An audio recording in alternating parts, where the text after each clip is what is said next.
Hello and welcome back to Talon 101. This time we're going to cover wall pressure. And this is the sweet spot for Hwoarang, probably one of his win conditions because the opponent can no longer backdash here. Yes, they can sidestep and power crush, but eliminating one defensive option is a big deal. Just to show you why, if Asuka does backdash one of Hwoarang's famous sequences, RFF DF+4 into RFS 2 right here in open space, you can no longer connect that to another RFF DF+4. By that point, if you press another RFF DF+4 as they backdash, you're probably punished or counter hit by a Magic 4. So the fact that that is eliminated here over at the wall is a great deal for Hwoarang.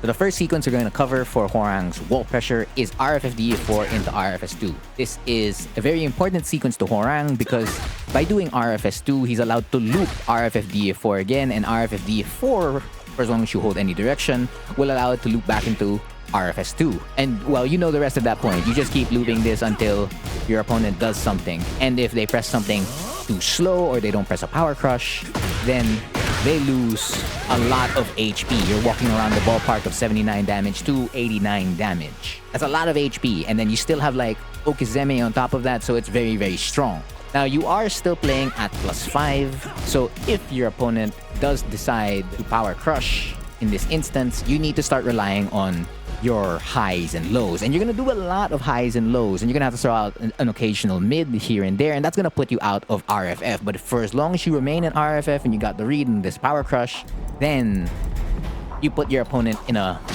really, really tough spot. So something like this. Of course, that's not using another move, that's simply ending it on RFS 2. But if we were to use another move after doing RFF DF+4, and then you can still cash out the same way into Okizeme. If we were to continue pressure right after that, let's say you start with RFS 2.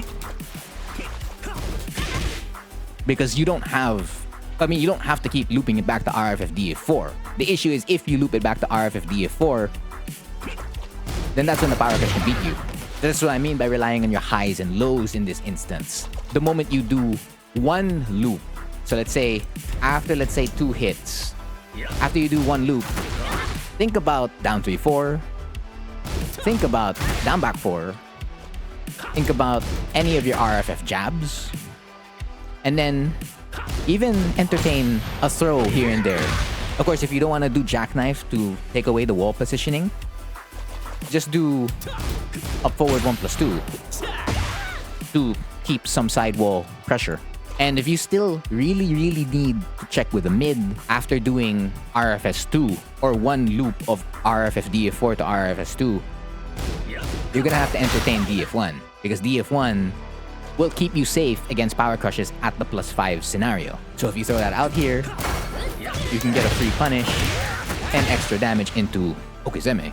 So that's just a short preview of like what RFF DF+4 looks like at the wall, because once your opponent's intimidated or scared to press against the highs and lows, you can now throw in additional mids. So let's say you get one loop of like RFF DF+4 into RFS 2 or RFS 2 into RFF DF+4, vice versa, right? RFF back 2, you now lock them with +4. Of course, you have to consider whether you're going to step, power crush, and whatnot. But then you can like throw out another RFF DF+4, RFS 2. You can down back 4. You can do an RFF 2, another one. Or you can throw out a power crush. So if we end on RFF DF+4, you have stuff like RFF DF+4 to remain at +1. And that's a situation we'll get to in a bit. You can also do RFF DF+4 into Flying Eagle, another situation we'll talk about in a bit. And yeah, RFF DF+4 into RFS 1, another situation we're going to talk about in a bit. Because the only other places you can really end here is to cancel. So you're going with the mind game. So they're assuming that you're going to press a button here and you change up your timing, or you stand switch into left flamingo, giving you a whole plethora of options. So let's say you did one loop of RFS 2 into RFF DF+4, and then you stand switch. That's when LFS forward 3 is now available, and you have to consider the options there depending on what options your opponent has. Or you could just go straight back to, down 3-4. And then now you're playing on +14G in right flamingo, and your best option there would be like RFS DF+4 or Flying Eagle, and we'll get to those situations like right now. So the first one we're gonna cover, the next one rather that we're gonna cover is RFS DF+4 or a jab on block. So this is +1, and this is gonna connect to a lot of your +3s, basically 0 to like +3. They're close to each other in terms of like the options you're allowed to press.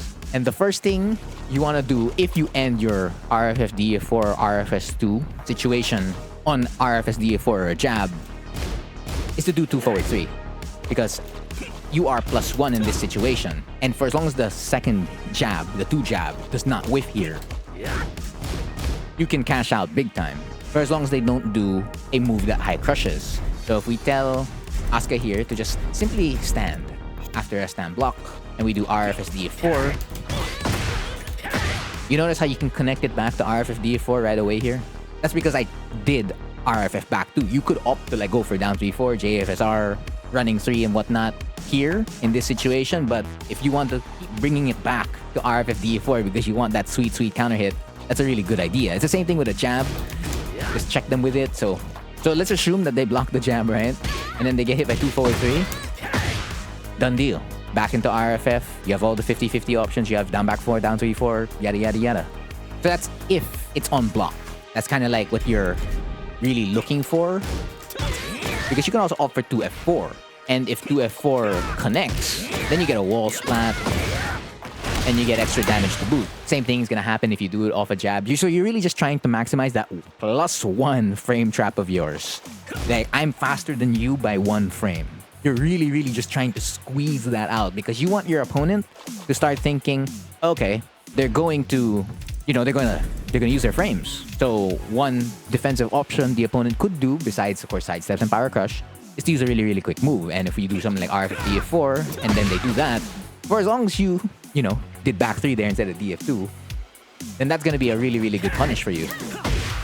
And that's a wall launch, blah blah blah. It could also just be like something really risky, like cheap shot, and then you cash out the same way into Okizeme. If not that, and you really still want to press a button, double claymore is something to consider. But of course, now you're going to end up -9 in front of their face, so you don't continue the string if it's a fast move that you see that they press. You want to confirm it fully if they press something slow. Of course, that's going to be really difficult to do as I'm saying it. So either commit to doing double claymore, the 2 hits, or committing to your cancel. In this situation, I would recommend you do the cancel, because now they're going to see the freeze screen, they're going to hold back, they're not going to mash, give or take most of the time. So that allows you to cancel in, and then now you have all the left flamingo options available to you. You got LFS forward 3, you got LFS down 4 to now go back into that right foot forward situation, or even down 3-4 to connect back to it quickly by doing an RFS, or go back to like RFS DF+4, do the jab on block again, 2F3, 2F4. Now, but if the move hits, it's a slightly different story. For RFS DF+4 and a jab on hit, they're both +8. Now, it's +8 in slight differences. This is +8 force crouch, and then this is +8 standing. Because on the force crouch, that jab is not going to connect. So if you did try to go for 2 forward 3, in that one window, as that jab whiffs, something could happen to you. And you're just praying that this, the 3 hits them, they get stunned, and then you can loop it back again to the first sequence. So my main recommendation here is, if either of these 2 moves hit, is to go for your 50-50. So that 50-50 could be like DF+4 to like really keep it super safe, a launcher in JFSR or DF2, or just go for your lows, either down back 4, or if you're okay with spending a couple of more frames, sidestep 4. But if you don't want to run that 50-50, you can do something to keep yourself really safe, and it connects it to the next situation we're going to talk about, and that's forward 2. This is the third situation we're going to cover, and this is the safe moves. So you start from 0 on block to maybe roughly -3 to -5, usually up to like -3, because Flying Eagle is -3, DF1 is -1, and forward 2 is -2. And a lot of the options you use here are very similar to the options you use on RFS DF+4 and the jab, but there are some slight differences. So number 1 is that after you get the forward 2 to hit for RFS DF+4 or a jab on hit, is that you can already loop this back into RFF DF+4. So it's a great place to be in, and you can just lock back with RFF back 2 if forward 2 hits. If not, if this gets blocked, then you're considering probably 3 options. Number 1 is your down jab, because if your down jab hits, you go +6, and you can just lock them with a wall standing 4, or you can cancel it out, go to mind games, down 3-4 and whatnot. But this is your quickest button at like -2, for as long as they don't throw out a low crush. So if Asuka does, let's say, a can, and you did do forward 2 into down jab, then yeah, you died. So that's the risk you take with throwing this out. The other option you could press is a power crush. Now, the power crush here, you have 2 power crushes because you're not in left foot forward compared to doing RFS DF+4 or a jab on block.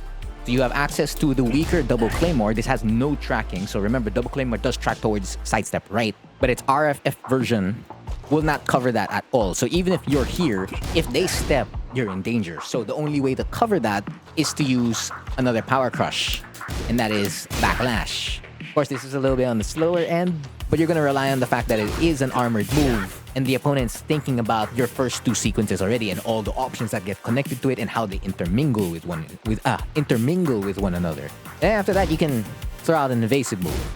Also, if Flying Eagle does connect, yeah, you're rocking around 67 to 77 damage. And that's probably the best thing you could get on like the safe stuff on block, because its options are still the same as forward 2. Forward 2, LFS 2, RFS 1. The only thing I probably forgot to add was the parry, and that would beat that jab challenge. And of course, if the parry is successful, it's gonna wall splat and you get more and more damages. So just to showcase how these sequences could get connected to one another. So let's say you do something like down back 4 into RFS 2, RFS DF+4, RFS DF+4, and then 2 forward 3, right? So that would look something like this.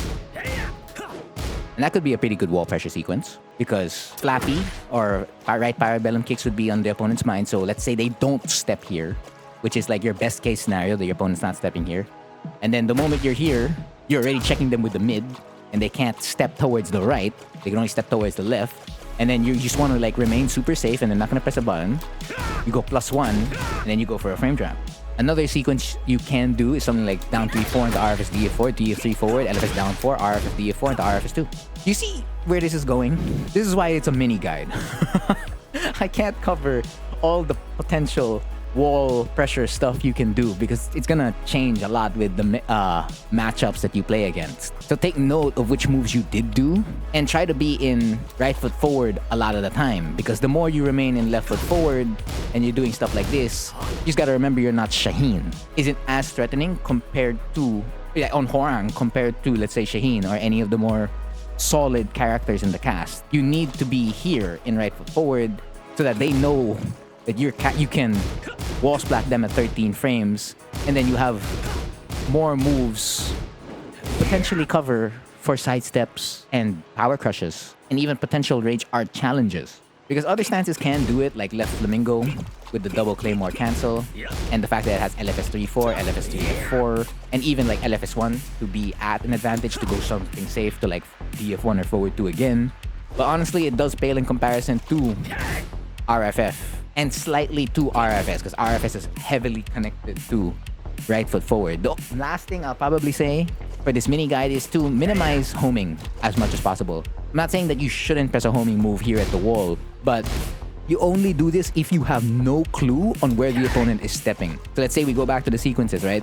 You do something like down 3-4 into RFS DF+4, and you didn't want to jab. You didn't want to do the 2 forward 3, you didn't want to do 2 forward 4, nor did you want to do DF1. Then you're going to go for DF4, then yeah. But don't do this too much in your wall pressure, because the moment you go here, for most of Hwoarang's homing moves, your opponent can start doing something to get out of the wall, and you don't want to give up the wall as early as you just got it. You get what I mean? Like, you want to at least stay here after chipping them perhaps twice or thrice. At that point, you can say you earned some damage off the wall. But if you lose it after the first 2 sequences, or the first sequence right away, then you've lost and you didn't gain anything from the wall. So I hope this mini guide made some sense, and you'll be able to continue pressuring your opponent here at the wall with RFF DF+4 to RFS 2, anything that puts you at a slight advantage on block, and then anything that puts you at a slight disadvantage on block. You're just really avoiding moves that would give the opponent a chance to get out of the wall. Yeah, that's a little bit messy, but again, that's everything I know. Or that's the simplest way I can bring down wall pressure for Hwoarang. So again, I've been Frontier, and thank you for watching.